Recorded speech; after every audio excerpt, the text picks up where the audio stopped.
Welcome to Value Investing webinar. Today we will talk about how to be a successful value investor and the problems therein and how to go about doing it. And with me is Atul Kumar from Quantum Asset Management. Welcome, Atul.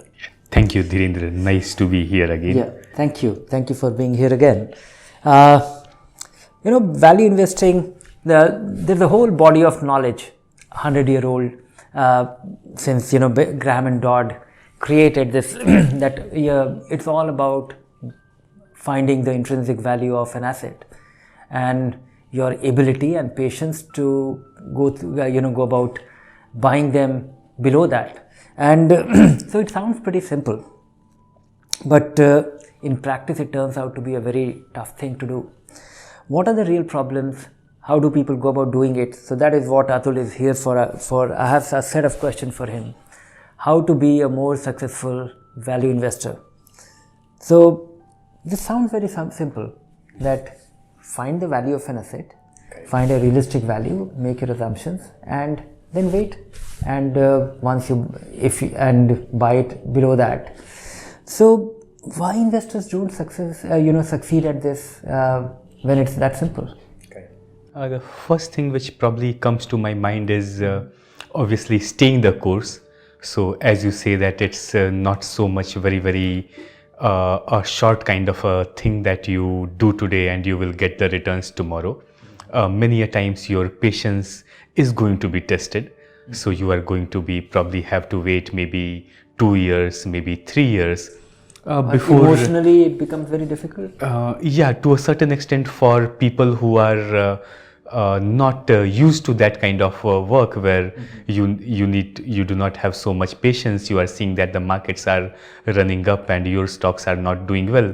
Then many a times people may not stay the course. They may think that probably I have got into the wrong stock and they may be exiting it at the at the bottom or at a time when they should not have exited. So that is one of the things which could be a test of patience. You see your stuff. What else?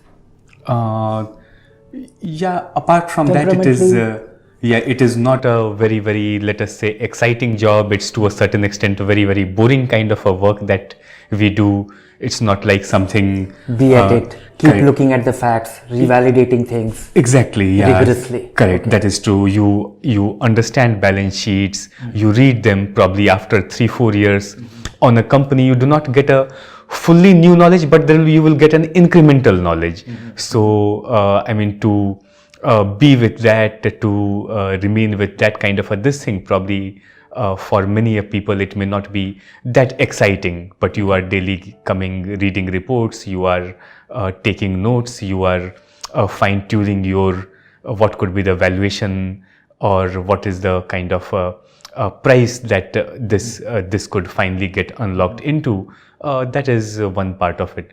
The other part is also that not many of the companies are also from a company's point of view as well, the companies may not be very exciting. So value investing, you will find maybe companies whose earnings dull, growth, boring company and correct, growing steadily, nothing exciting happening, but does the job. Correct, yeah, okay. That does the job at the right time because they are beaten down. Not much people are looking into that.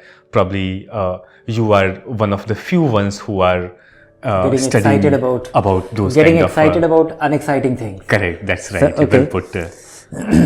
So, do you think any formal education or some training or some kind of mentoring can actually make somebody a better value investor? To a certain extent, obviously, as it is. Of course, besides experience. Correct, yeah. Experience is the biggest thing over there. Plus, one needs to have the right kind of a mental framework to do that because a lot of the times it will require you to stand a bit against the crowd in the sense that you are backing a company which is not doing well, probably and the whole market is actually proving that it is not doing well, or is acknowledging that it is not doing well and it won't do well. Correct, yeah. The whole, as you rightly say, that probably everybody, there is so much negativity at times could be there about that particular company, and you are onto that. So many a times. Do you think this kind of independent-mindedness is what you are referring to? This is possible, because there are people, who You can be an independent-minded person, or you may not be. Maybe your training doesn't help. You have to be a born independent-minded person, or you can be trained to do that. I would guess that probably, to a certain extent, I would say that it is a natural thing, as well as it can be acquired through training. Or experience. Sitting with the people who have done it. They kind of groom you. They validate what you are. What your thought process is. But at the very same time, it is always important to also go back and check whether the facts you are getting, are they right? So, it's always good to maybe debate with people or somebody else that what is the idea that person has for, difference in opinion. And you can always kind of rationalize yourself to that okay, maybe of the 5 things that are being said, maybe 4 would not count, maybe 1 counts, but that one thing may not be very, very relevant to overall scheme of things. Okay. So it is always very important to have an open mind, while it is important very much to be independent in thoughts, but always to be open to, let us say, questioning to make sure that your own hypothesis about a company. Correct. For or against. Yeah, that is true, because we have seen many of the cases, for example, whether it was as recent as during the financial crisis, that people were betting a lot on a sector, let us say, and probably there were a lot of problems, while the valuations were definitely at a very, very low level. But then there were some kind of problems which an investor should have understood, that what's happening to the fundamentals of the business. No, but how do you deal with that? Are you referring to the most recent financial crisis or 2008? I'm talking about, let us say, a 2008 type of 2008. situation. Correct. Yes, 2008, was a mania. But, I was just thinking that, if it is about the recent banking crisis in India, it's very difficult to guess, who is faking the books in a legitimate way. When you look at some of the banks, which actually are some of the NBFCs, which were able to refresh their books. And it is very hard to actually evaluate that how much of it can be a lie, how much of it can be a fiction. They are all NPAs, but they actually don't look like NPAs. So how do you cope with doing such a thing? Yeah, obviously one is certainly specific spotting to such a problem. Correct, yeah, specific to some of these type of companies. One has to be when growth rates are very, very high. So if a business is growing at the rate of, let us say, 50-60% per annum, whereas the system itself is growing at a much, much slower pace, then obviously that could be one of the signs where one has to be corrected. You should be suspicious about such a thing. Correct, that is true. Okay. Then management incentives in terms of, let us say, what kind of compensation, who's running the business.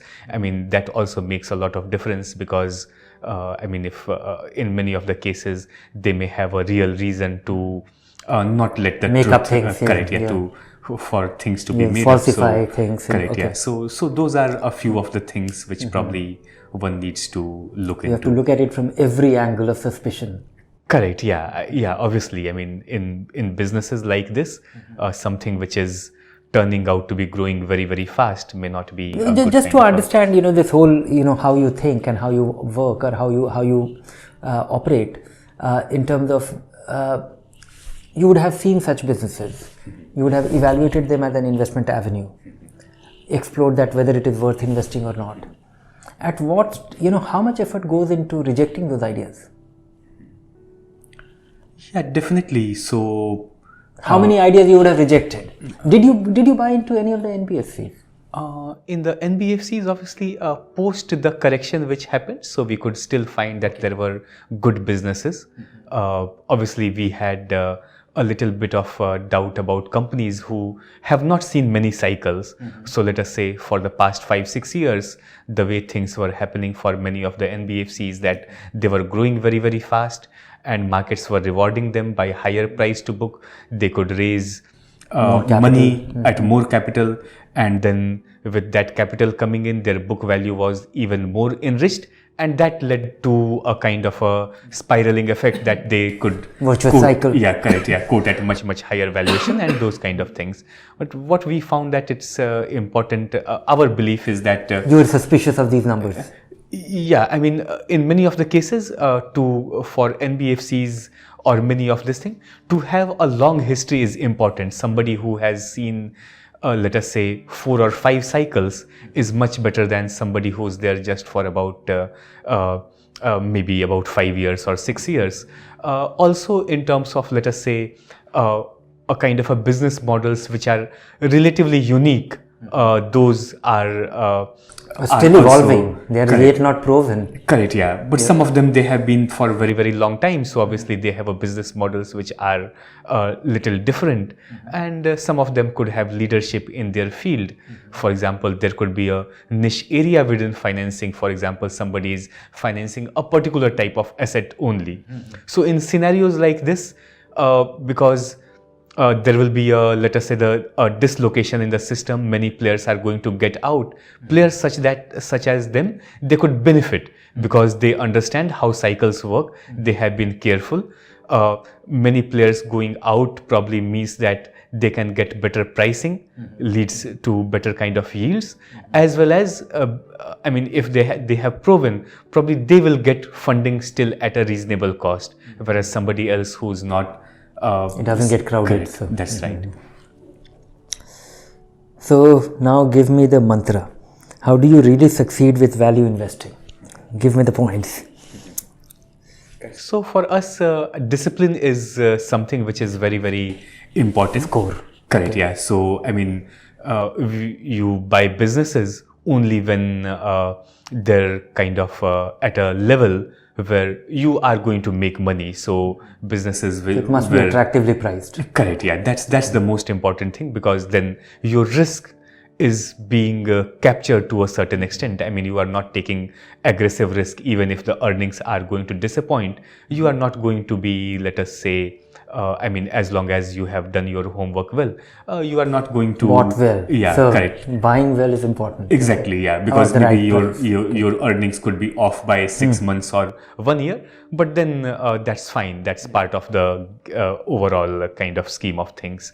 Obviously, the other part is like as compared to any other style, for example, growth style, where in the PE, the focus is on earning growth, which is the denominator. In value investing, the focus is always on the numerator, which is on the price side, that you are always going to buy on the lower side. Similar discipline as compared to buying is also to be exercised at the time of selling as well, because we have seen that markets can get irrational in both the ways. So, I mean, if a stock rises and it comes to the level where it is overpriced, then at that point of time it makes better sense to sell that stock, to look for a better idea, or to stay in cash, because you are risking the money of the investor or the people who have given us money by holding into a stock which could be priced very, very highly. So those could be some of the... Is there anything special that you do on the value investing angle at Quantum? So this is what it is. I mean, just do it rigorously. Correct. Yeah. I mean, staying with the path in the sense that you follow the discipline, invest in companies which have a good corporate governance, largely in terms of their treatment of minorities. That has to be good. So you have your checklist, validate and be at it. Wait for your price. Have patience after you have bought it. Correct. So it's as simple as this. Correct, yeah. Be at it and never violate your own rules. That's right, yeah. Okay. And with time, discipline. Yeah, correct, exactly. One has to be rigorous in the analysis. The understanding of the business has to be good. How the businesses are evolving, one has to get those things right. Okay, you have been around for a while. You have been doing this thing only for now nearly 12 years? Yes, with Quantum, I have been since 2005, so almost 14 years. 14 years. Correct, yeah. So value investing, 14 years. Correct. So have you seen it evolve in certain way? Has it changed over time, with a lot of new business model coming or the business cycle changing? So do you think any kind of, change in the way you approach things? Yes, I mean the world is... The core principle remains the same. Correct. Buying something at a reasonable price, or at a, and doing all the, ensuring that your checklist is there, you are not landing with a dud. But after that, what you did in 2005 2004 or what you did in 2009, which was a completely different weather, as compared to 2010 or 15 or 17, which was again a roaring year, and then now, which was which is a very tilted market. Okay. So does it change anyway your line of thinking, your approach to doing things? We are always evaluating that is there something we are missing. So when we come to at many of the times that when we are looking at the stocks which may have missed or that are leading to higher performance, in many of the cases it is rather the multiple re-rating, that not that we have missed on the earning side of those companies, but something which was, let us say, a pricey company gets even more pricey. So that is a challenge which is being faced, that in a world of easy liquidity, value investing does kind of not underperform. We have seen very, very similar kind of a situation that happened in the years. So all your missed opportunities are normally the ones which were very expensive and they turn out to be even more expensive. Yes, or in many of the cases we were not very comfortable with holding those particular companies in terms of their treatment of minorities. So one could be that something which is pricey. The other part, the other part is that we are not comfortable holding businesses which do not treat the minorities in a fair kind of a manner.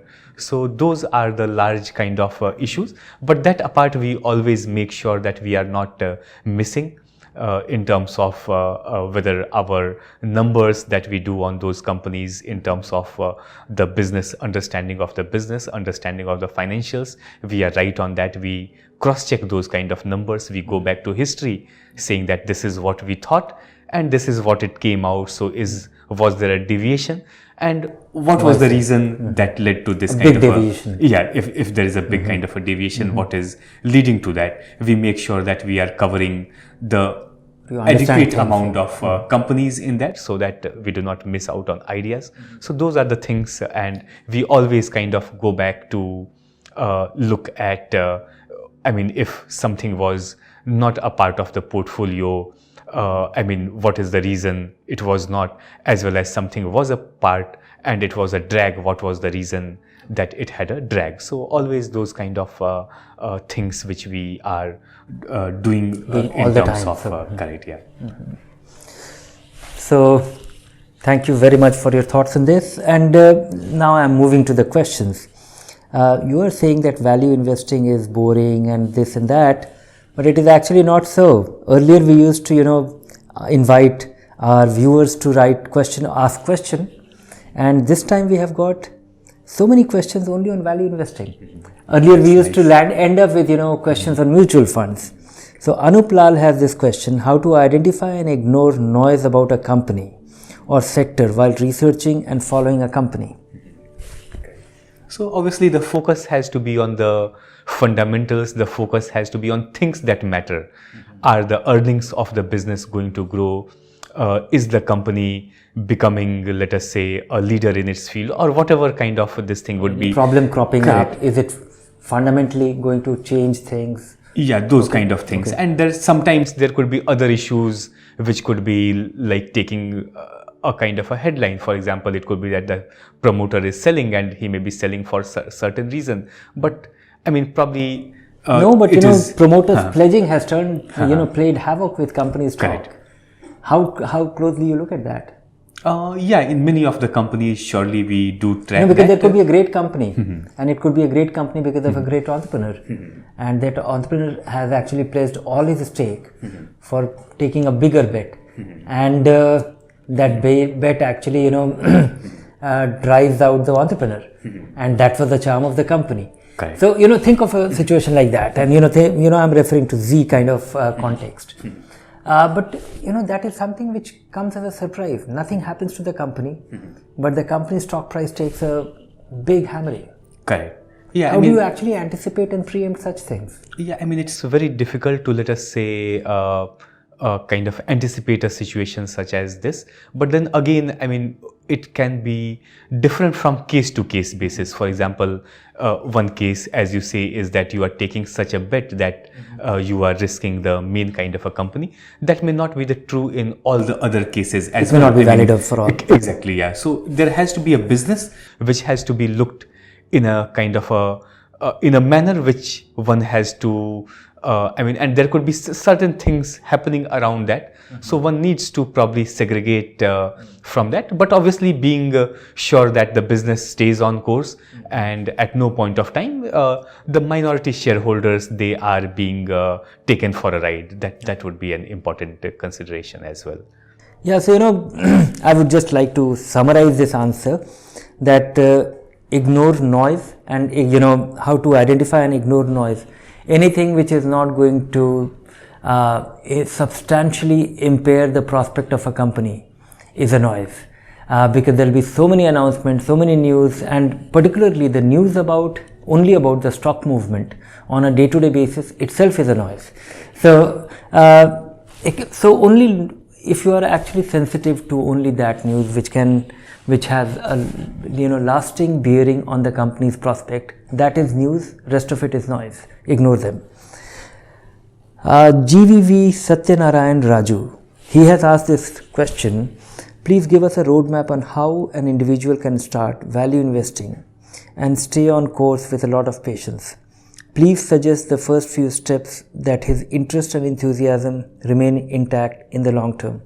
Before I give this question to you to answer, I would say that first and foremost, make sure that the money that you are going to invest is going to be 5 years and more. Because if your preparedness with that money is not for that term, then the whole process does not start. Then comes, how one should go about doing this. Correct. Yeah, I would say that you have largely said the most important thing. Yeah, that's one thing. But rest of the thing, then how to go about doing things. Correct. Yeah. So one has to look at maybe from a bottoms-up perspective. One has to analyze companies rather than just looking at this is the macro situation and this sector is going to do extremely well, so I put my money into this particular sector. So one has to do a bottoms-up work on a particular company, look at the prospects of various things, and from that basket you choose that what is good, what is not good. You look at in terms of valuations what the company is looking at. You also have to look at that whether that company can grow. So there has to be some kind of, let us say, catalyst for a company, because if a company doesn't have a catalyst, it will remain a value stock forever. So there has to be something which is turn out to be a trap. So correct. Yes. Yeah. So there has to be some kind of thing which is unlocking that something part which of will change the context and you can benefit from that. Correct. Okay. That's right. Now here is a scared investor, Chandra. He is asking that, in view of the PMC bank fraud crisis, I am now worried about how much cooperative banks will have wrongdoing cases like this. How many such cooperative banks will have wrongdoing cases like this, and the possible impact of, and can there be such a thing in the banking industry in general? Okay. So, the cooperative banks as a percentage of the share of the banking system, obviously they would be very, very minuscule. And given what the regulator has been doing, the banking system, let us say the scheduled commercial banks, obviously they are a totally different kind of a ball game in terms of their risk management systems, audits internal as well as from the regulator that takes place, the kind of responsibilities are placed on the management. So from on that side, there is very unlikely to be any kind of this thing. But let us say on the cooperative, certainly, some of them, so unlikely they could to have be a gross mismanagement of the scale of PMC in a scheduled bank. Yes, it is. Okay. It is. That is unlikely. Not likely, and depositors' money at risk. That is not the case. Okay. But many of these cooperative banks, we do not know some of them. But the good thing is that they are still a very, very minuscule part of the system, and it will not spread to the system as a whole. Vivek is asking, what is the risk return profile of stocks and which analysis tools are used for it? What is the risk return profiling of stocks and which analysis tools are used for it? I think he's looking for a prescription. Is there anything? Yeah, means obviously, like you buy something which is low, that is how you control your risk. You buy something which is where the management is good in terms of not being unfair to the minority shareholders. You buy with companies which are like not taking excessive risks in terms of debt, etc. And I mean, overall, you are buying at a price which makes you comfortable. I think so. That is how it is. I mean, obviously, one can say that there are other measures of risk control like standard deviation, etc. But I mean, they do not make so much sense because I mean, stock volatility is not a measure, not a risk. It's not measure. a risk as such. Shivraj Kumar is asking that is intrinsic value same as book value? And for example, Coffee Day is trading well below its book value. So should it be considered as a good value pick? Yes, so again coming back to the same point that one has to look that something is trading at a discount to intrinsic value, but then one has to look at what are the catalysts that are going to unlock it, because when you are looking at it, maybe there should be some clear catalyst over a 2-3 year period that is going to unlock that value.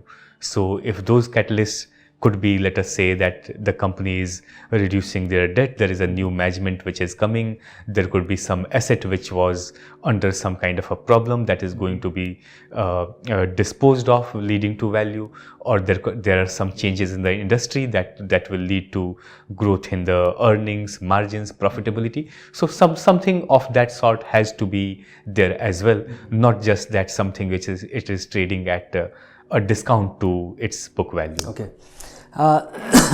Yeah, and I would just like to clarify you, Shivraj Kumar, that book value is the shareholders fund. Equity plus reserve on a per share basis is book value per share, and it does not take into account the company might have huge liability and the book value might still be positive, but that liability can be a huge drag on the earnings and future growth of the book value, because book value rises only if you are able to earn money after paying, if your profits less interest, less depreciation, and the residual actually gets added to the book value after the dividend has been paid, if any.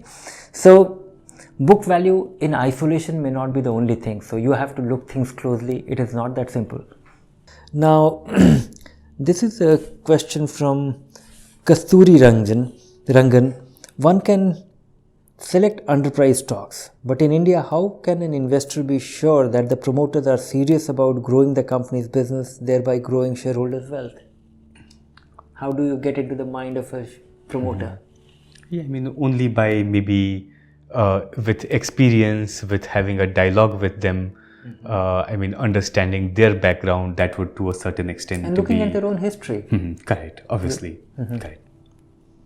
So, the short answer is that don't buy stories, look at facts, look at evidence. And you have enough history of most companies to look at. Shantanu Marathe has asked this question: are investors at a disadvantage with quite a few companies in India not available for being, as they are not in the public domain to buy?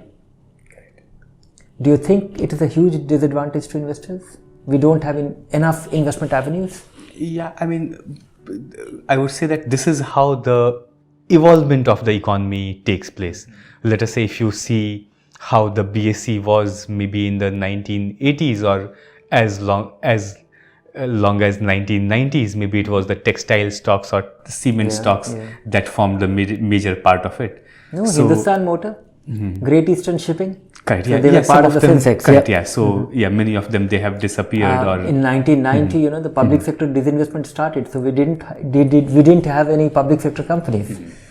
So we did not have the private telecom sector. So yes, the complexion changes, and I think things will change.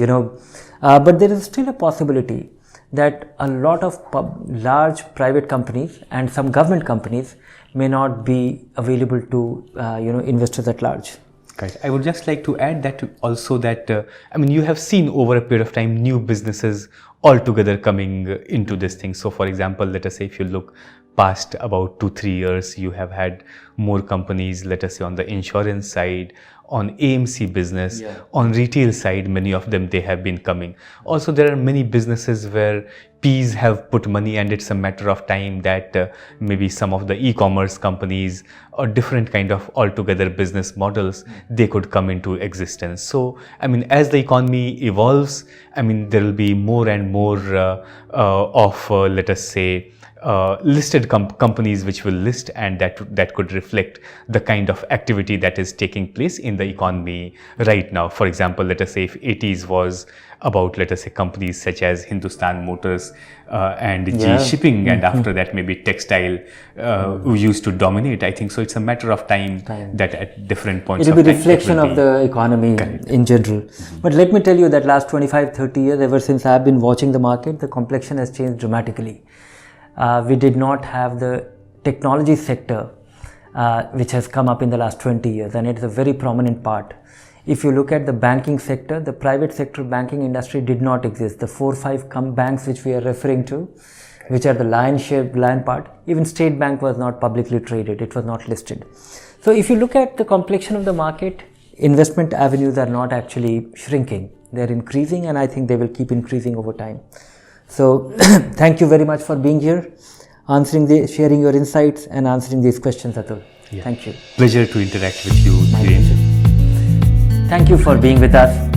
Join us again on Value Investing webinar.